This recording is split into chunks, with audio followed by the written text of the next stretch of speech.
Bismillahirrahmanirrahim.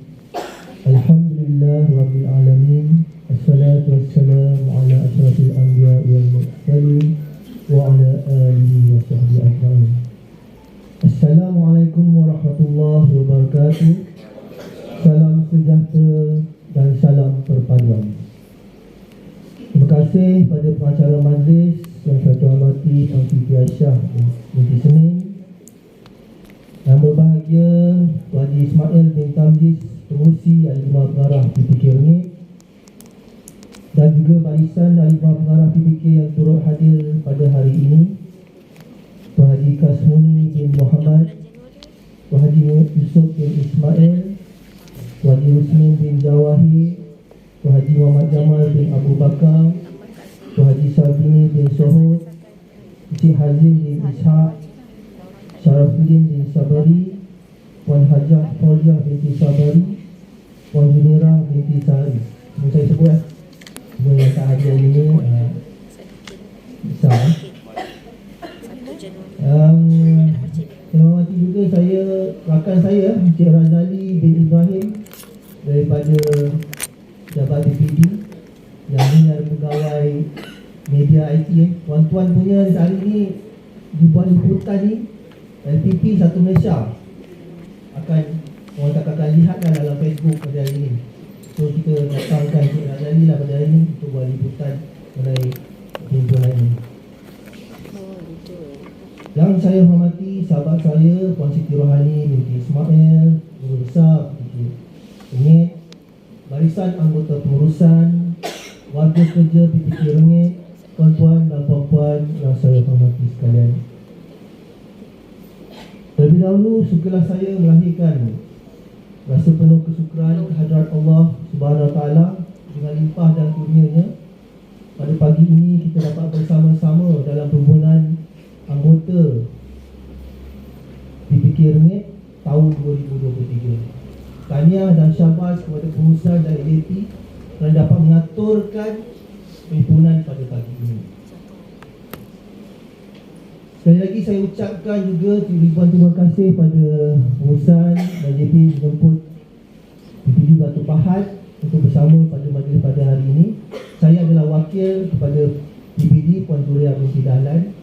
Beliau tidak dapat hadir pada hari ini kerana bertemu dengan mesyuarat ketua-ketua unit taklimat di PPK Sengarang pagi ini. Dan saya ucapkan terima kasih dan beliau menyampaikan salam takzim kepada semua. Untuk makluman semua, pada pagi ini daripada pukul 6 pagi tadi tolak daripada Muar tu sampai ke sini, saya nampak semua sesi minyak, tapi saya tak berhenti. Saya isi minyak BHP di PPK Rengit. Tuan-tuan dan puan-puan yang saya hormati sekalian,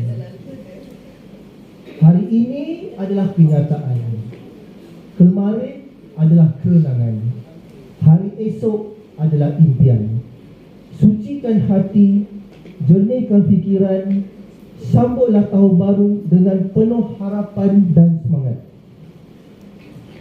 Saya mengambil kesempatan tahun baru 2023 ini untuk menyeru seluruh warga kerja PPK Rengit supaya berusaha menanam semangat kerja yang tinggi, meningkatkan iltizam, mengamalkan budaya kerja yang terbaik selari dengan dasar dan hala tuju kerajaan dengan memberi perkhidmatan yang mesra, profesional, mementingkan tak berurus yang baik, menguasai perkembangan teknologi, jujur, menghargai masa, kerja secara berpasukan, komited, dan yang paling penting adalah menjadi warga kerja yang dinamik agar masyarakat Peladang terbela selaras dengan tuntutan semasa. Kita juga perlu mengutamakan kecekapan dan keberkesanan dalam melaksanakan tugas. Our effectiveness is not only measured by what we deliver, but also how are delivered. Artinya, keberkesanan kita bukan sahaja diukur dengan apa yang kita sampaikan, tetapi juga bagaimana kita menyampaikan. Saya yakin tahun 2023 ini akan membawa sinar baru kepada PPK Rengit dalam menghadapi cabaran dan dugaan yang mendatang demi melakar PPK ringgit lebih dinamik dan berdaya saing dapat memperoleh keuntungan yang baik, insya-Allah. Saya juga nak maklumkan, kalau kita lihat tengok prestasi tahun 2020, 2021, 2022, untuk makluman tuan-tuan punya, volume pada 2020 19 juta dengan keuntungan 1.06 juta. 2021 26 juta dengan keuntungan 1.4 juta. Dan sehingga November 2022, seperti yang pengurus besar maklum, kita dah mencapai 29 juta. Ini adalah satu peningkatan yang baik. Dan keuntungan 1.23 juta, 81% daripada belanjawan yang disasarkan, iaitu 1.5 juta. Ini adalah perkara yang ini adalah baik, kerana saya nak maklumkan PPK lain baru je nak sampai 1 juta. Tapi PPK ringgit konsisten tu untuk meletakkan 1 juta ni bukan mudah. Tanya pada pengurusan Aliman sekarang yang telah betul-betul lumus untuk memberikan pendapatan kepada PPK. Kejayaan yang dicapai ini tidak mungkin akan berhasil tanpa kerjasama dan sokongan semua pekerja. Dimaklumkan sini ada 58 pekerja campur dengan 6 pengurusan, so ada 60 lebih. So kalau kita lihat di Seri Medan ada 70 lebih, dah kira nombor 2 lah pekerja yang ramai. Maknanya insya-Allah mudah-mudahan PPK ringgit ni akan terus berjaya. Kita juga nak maklumkan juga pekerja-pekerja yang ada ini adalah duta kepada PPK ini. Apa maksud saya cakap duta kepada PPK ini? Apabila dia memberikan perkhidmatan yang diberikan kepada ahli-ahli, maknanya maklum balas daripada ahli-ahli yang baik. Bermakna apabila maklum balas yang baik, ini adalah satu maklum balas yang baik, dan seterusnya imej PPK pun terus menjadi yang terbaik lah. Itu yang kita nak daripada pekerja-pekerja, supaya memberikan imej yang baik kepada PPK ringgit. Tadi kita dah diperjelaskan tadi dengan pindaan, ya. Kalau kita lihat tadi sebelum ni pun kita dah dinaikkan gaji, minimum 1,500, dan tadi daripada cuti bersalin daripada 60 98 hari, daripada dulu 48 jam sekarang ni 45 jam. So cuti paternity tadi, husband pun, suami pun dapat dia punya apa tu, cuti menjaga isteri, ya. Jadi sebenarnya tuan-tuan dan puan-puan, tujuannya kerajaan sekarang ni ialah kita tengok politik dan ekonomi sekarang sara hidup yang tinggi, dan bank pun sekarang, bank negara pun tak akan naikkan interest yang tinggi, bermakna kos sara hidup makin tinggi. Jadi saya nak maklum kat sini, tuan-tuan dan puan-puan yang bekerja ni amat bertuah lah. Maknanya dalam keadaan ekonomi yang ada sekarang ni, kos sara hidup yang tinggi, dengan kerajaan yang beri tadi pindaan bantuan ataupun daripada pindaan-pindaan akta tadi, PPK ringgit juga tak lupa memberi kepada tuan-tuan. Dalam masa sama dia sentiasa memberi keuntungan. Bila memberi keuntungan kepada PPK pekerja dapat bonus, dapat buat family day. Saya pun dapatlah ikut juga tu hari. Alhamdulillah dapat sama-sama dengan PPK keluarga family PPK ringgit ni. Jadi banyak benefit kepada pekerja. Lepas tu saya pun dapat tahu satu hati kepada raya pun dapat, satu hati anak sekolah pun dapat. Bermakna banyak faedah-faedah yang PPK ringgit ni, yang kita lah tuan-tuan yang bekerja ni banyak faedah dalam keadaan ekonomi sekarang. Maknanya semua ni adalah satu rahmat lah. Maknanya banyak lagi orang-orang yang bekerja kat luar tu, banyak masih yang tak bekerja. Tuan-tuan ni adalah yang bertuah. Saya juga nak maklumkan juga, adakah PPK ringgit ni mempunyai pekerja-pekerja yang bermotivasi? Kita kalau boleh setiap tahun ni, sebenarnya peringkat kita pun, dan saya pun sendiri perlukan motivasi. Perlu ada penceramah, perlu kita kerapkan. Maknanya motivasi ni sebenarnya untuk memberikan kepada kita. Sebenarnya kadang-kadang kita terlupa. Macam saya pun, maknanya setahun 2 kali bagilah penceramah untuk motivator. Sebenarnya itu bagus sebenarnya untuk anggota. Jadi apakah ciri-ciri pekerja yang bermotivasi ni? Saya nak, mungkin saya nak tanya pekerja PPK ringgit, ada tak ciri-ciri ni. Saya ambil 6 je perkara.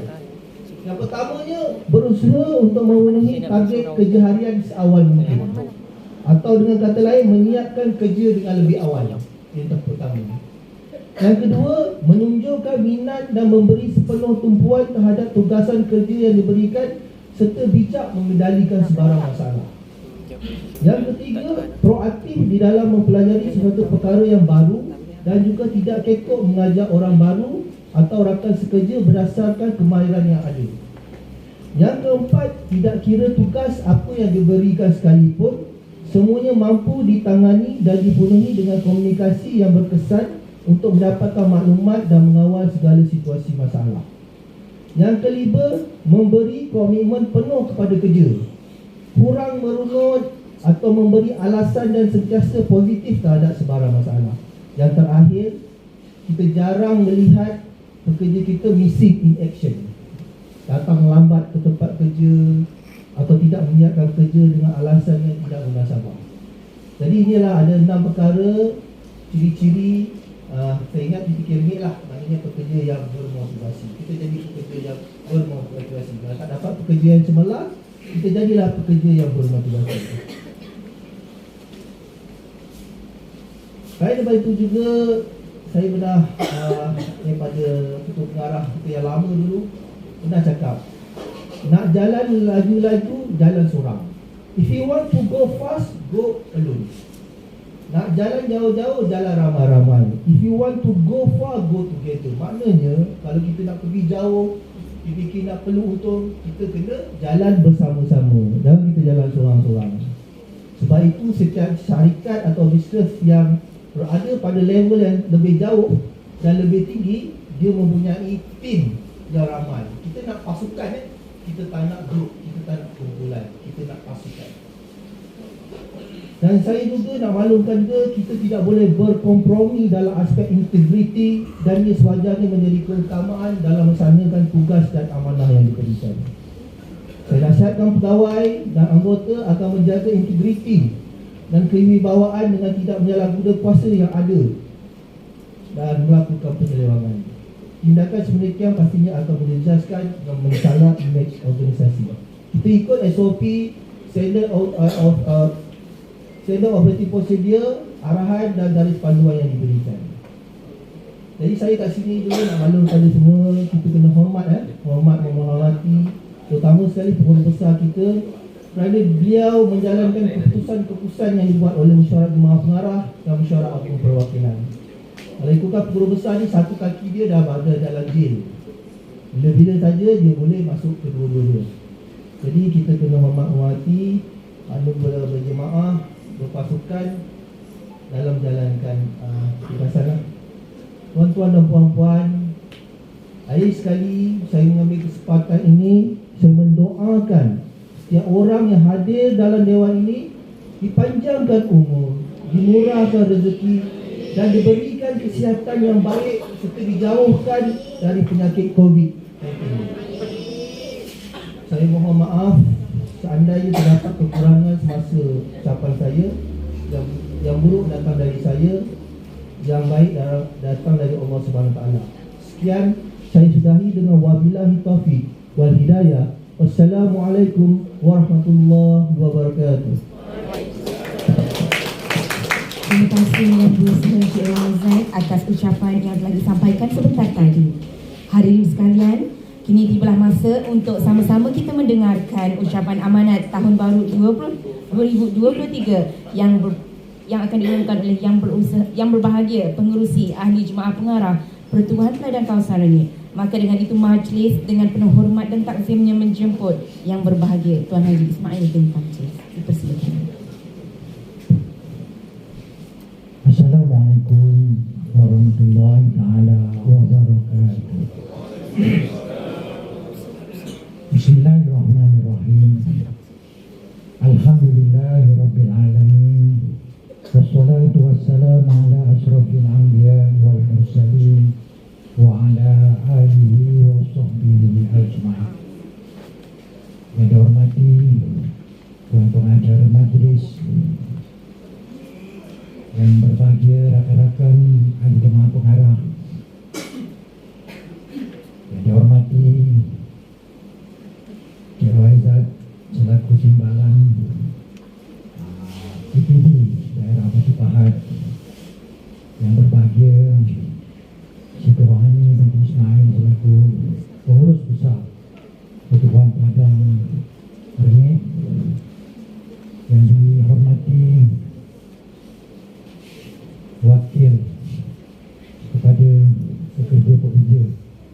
Jamari tanya, saya pun dah habis dah modal ni, semua dah awak cakap dulu. Yang dihormati juga pengurus-pengurus bahagian dan seluruh ahli ketubuhan, anggota ketubuhan keadaan ini, mudah-mudahan Allah sentiasa memberi kerahmatan, kesihatan yang baik kepada kita semua, insya-Allah. Apa yang telah diperkatakan oleh pengurus besar tadi, di Gunung sudah faham, dan saya haraplah ini baru pukul 9.30, takkan dah ada yang ngantuk. Harap-harap yang ngantuk tu boleh berdiri-berdiri lah. Ya. Dan apa yang saya rasa belum terlambat untuk mengucapkan selamat tahun baru 2023. Ya, baru lepas 17 hari daripada hari ini. Ya, mudah-mudahan lah.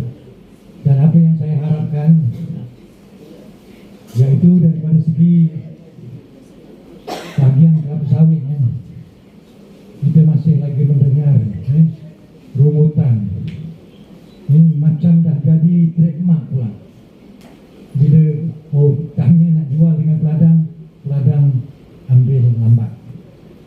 Jadi trademark, jadi bualan. Saya haraplah carilah jalan penyelesaiannya. Kita harap supaya tidak ada lagi kelapa sawit yang masih tertinggal di kebun. Khususnya kepada kawasan-kawasan yang begitu kritikal. Maknanya orang nak ambil itu mudah. Jadi tempat-tempat ni janganlah sampai kita tinggalkan. Mohonlah daripada semua pihak supaya perkara ini dapat kita ambil jalan, cari jalan macam mana untuk menyelesaikan masalah ini. Dan kalau kita lihat tadi sehingga bulan 11 keuntungan kita nampak lebih kurang daripada apa yang lepas. Tapi untuk makluman tuan-tuan semua, sebenarnya kita telah memberi lebih daripada 300,000 yang sepatutnya menjadi keuntungan kepada kita. Kita pulangkan balik kepada ahli-ahli kita melalui rebate kepada jualan sawit, lebih daripada 300,000. Jadi tuan-tuan sebagai penyambung yang membawa lambang pertubuhan ladang kepada ahli-ahli supaya dapatlah disampaikan apa sebenarnya yang telah diberikan kepada yang telah diberikan oleh pertubuhan ladang ini. Dan untuk kilang kopi, saya suka dengan apa yang tuan-tuan harapkan untuk mengatasi perniagaan kelapa sawit. Saya penuh yakin dan percaya bahawa kilang kopi mempunyai potensi yang begitu tinggi sekali. Dengan peralatan yang kita ada hari ini, kita akan cari jalan pemasaran yang lebih luas lagi. Jadi kita akan pergi ke pasaran-pasaran di supermarket dan sebagainya. Saya penuh yakin dan percaya bahawa perniagaan kopi ini adalah satu perniagaan yang boleh memberi sumbangan keuntungan kepada PDK ini. Saya yakin dan percaya dengan apa yang diperkatakan oleh Cik Abu. Saya yakin memang future itu memang ada untuk tuan-tuan. Dan saya haraplah supaya perkara ini diambil serius, khususnya daripada segi pengurusan untuk mencari kaedah macam mana pemasaran kita ini boleh lebih jauh lagi. Sebab yang lepas kita mungkin dari segi keuntungan kita itu tak banyak sangat, sebab kopi itu kita ambil daripada orang lain. Tapi hari ini kita dah ada, kilang itu dah berada di tempat kita sendiri. Jadi gunakanlah dengan kaedah yang terbaik. Dan seterusnya kepada penjaga-penjaga kebun kita, saya harap supaya diberi baja dengan secukupnya. Jangan kedekut-kedekut dengan baju. Kita ada baju, gunakan dengan sebaik yang mungkin. Kita nak supaya hasil kebun kita ini lebih daripada kebun-kebun ahli kita. Supaya ini sebagai contoh. Dan kalau ikut maklumat yang kita terima, harga sawit ini akan naik lagi seperti mana yang lepas. Jadi inilah peluang kita. Sebab kebun kita saya tengok pengurusannya memang belum cukup baik lagi. Jadi saya haraplah seluruh anggota dapat memberikan komitmen yang sepenuhnya, komitmen yang baik kepada pertubuhan ladang dengit ini. Mudah-mudahan dengan komitmen yang tuan-tuan berikan kepada pertubuhan ladang dengit ini, insya-Allah di pihak pengurusan, untuk makluman juga kepada kaki tangan, kita sedang uruskan untuk memberi kebun. Di Pari Osman ada 10 ekar, di Segarang ada 2 ekar tepi jalan. Mudah-mudahan dan kita juga memberi bangunan 2 biji di bekas pejabat pertanian Rengit. Kita beri bangunan 2 biji, insya-Allah. Mudah-mudahan dengan usaha yang telah kita jalankan ini akan menaikkan kedudukan PPK Rengit dengan lebih cemerlang lagi. Saya mengucapkan ribuan terima kasih khususnya kepada PPD yang tidak serik, sentiasa memberi khidmat nasihat yang baik khususnya kepada pertubuhan ladang Rengit. Sekali lagi saya mohon ampun dan maaf di atas apa jua keterlanjuran kata-kata saya. Mudah-mudahan yang baik itu datangi daripada Allah, yang tidak baik itu daripada kelemahan diri saya sendiri. InsyaAllah kalau hari ini ada yang berpeluang untuk tangkap ular, mudah-mudahan bomba ada bawa ular ni, macam mana kaedah nak tangkap ular? Bukan selain daripada macam mana membunuh, memadam api. InsyaAllah mudah-mudahan kita tumpukan sepenuh perhatian kita kepada pihak bomba pada lepas ini, insyaAllah. Jadi sekali lagi saya sudahi dengan ucapan wabillahi taufiq wal hidayah. Wassalamualaikum warahmatullahi taala wabarakatuh. Majlis merakamkan ucapan terima kasih kepada yang berbahagia Tuan Haji Pengerusi dengan ucapan amanat tahun baru 2023 sebentar tadi. Hadirin yang dihormati sekalian, majlis diteruskan lagi dengan penyampaian anugerah tokoh pekerja cemerlang sepanjang tahun 2022. Dijemput Tuan Haji Ismail bin Tamjiz diiringi Puan Siti Rohani binti Ismail untuk menyampaikan anugerah tersebut. Penerima anugerah tokoh pekerja cemerlang tahun 2022. Kategori yang pertama, kategori penyelia, diumumkan kepada Encik Abu Akbar bin Abidin.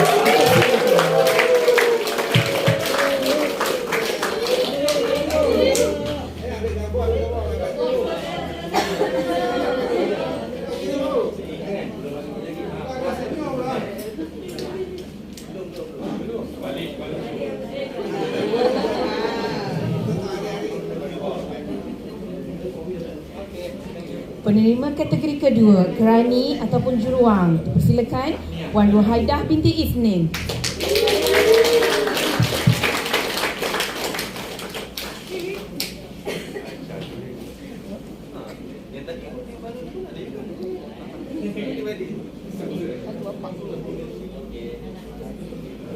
Penerima ketiga, pemandu lori kebun, dipersilakan Cik Jumari bin Abdullah.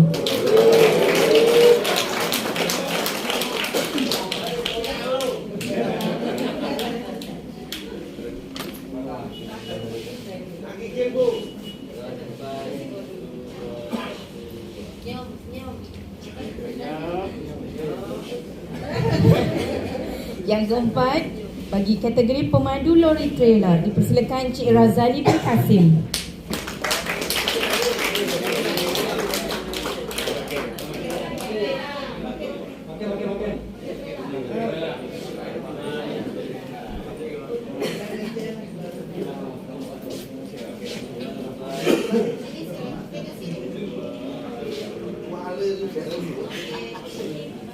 Tahniah dan syabas diucapkan kepada penerima anugerah. Semoga dengan pengiktirafan ini akan memberi suntikan dan semangat yang lebih membara kepada semua anggota pertubuhan yang lain. Seterusnya, majlis diteruskan dengan penyampaian hadiah hari lahir bagi anggota pertubuhan Peladang yang masih belum disampaikan. Bagi hari lahir kaki tangan pada bulan September, dipersilakan Encik Muhammad Din bin Markum.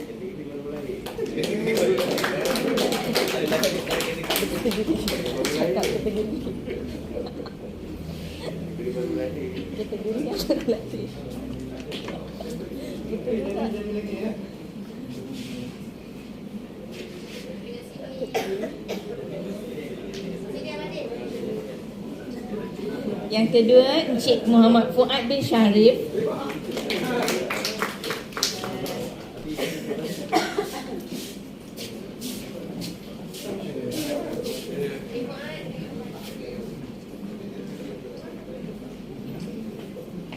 Yang ketiga, Puan Ayu Nazura binti Muhammad Nasir.